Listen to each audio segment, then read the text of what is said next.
soit trois fonctions f, g, h définies sur R. On nous dit que les fonctions f et g sont impaires et que la fonction h est paire. On définit sur R trois fonctions a, b, c. Alors la fonction a est définie comme la somme de f et de g, c'est-à-dire que pour tout nombre réel x, a de x égale f de x plus g de x. La fonction b est définie comme le produit des deux fonctions f et g, c'est-à-dire que pour tout nombre réel x, b de x égale f de x fois g de x. Et la fonction c est définie comme le produit des fonctions g et h, c'est-à-dire que pour tout nombre réel x, c de x est égal à g de x fois h de x.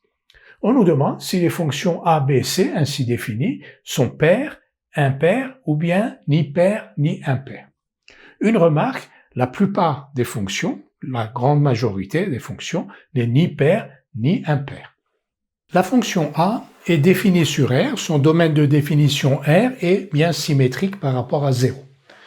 Pour tout nombre réel x, a de moins x, c'est f de moins x plus g de moins x, parce que a de x, c'est f de x plus g de x pour tout nombre réel x, donc a de moins x est aussi égal à f de moins x plus g de moins x. F et g sont des fonctions impaires, donc f de moins x c'est moins f de x et g de moins x c'est moins g de x.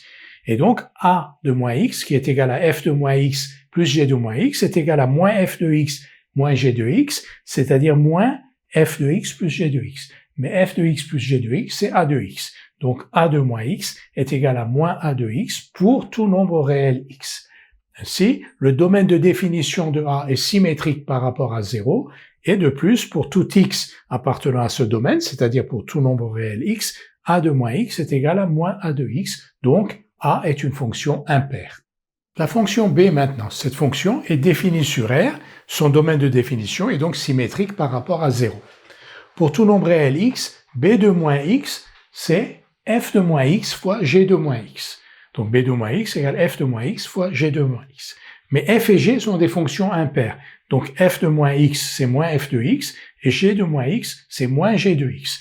Et donc b de moins x qui est égal donc à f de moins x fois g de moins x est aussi égal à moins f de x fois moins g de x. Moins par moins ça fait plus. Donc b de moins x est égal à f de x fois g de x.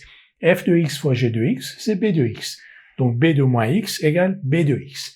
Le domaine de définition de b est symétrique et pour tout nombre réel de ce domaine, b de moins x est égal à b de x. La fonction b est donc paire. La fonction c est définie sur R, son domaine de définition, grand R, est bien symétrique par rapport à 0. Pour tout nombre réel x, c de moins x est égal à g de moins x fois h de moins x. G est une fonction impaire, donc g de moins x c'est moins g de x. H est une fonction paire.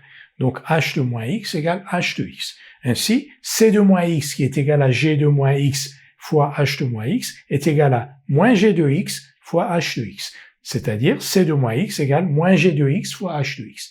G de x fois h de x, c de x, donc c de moins x égale moins c de x. Le domaine de définition de c est symétrique par rapport à 0.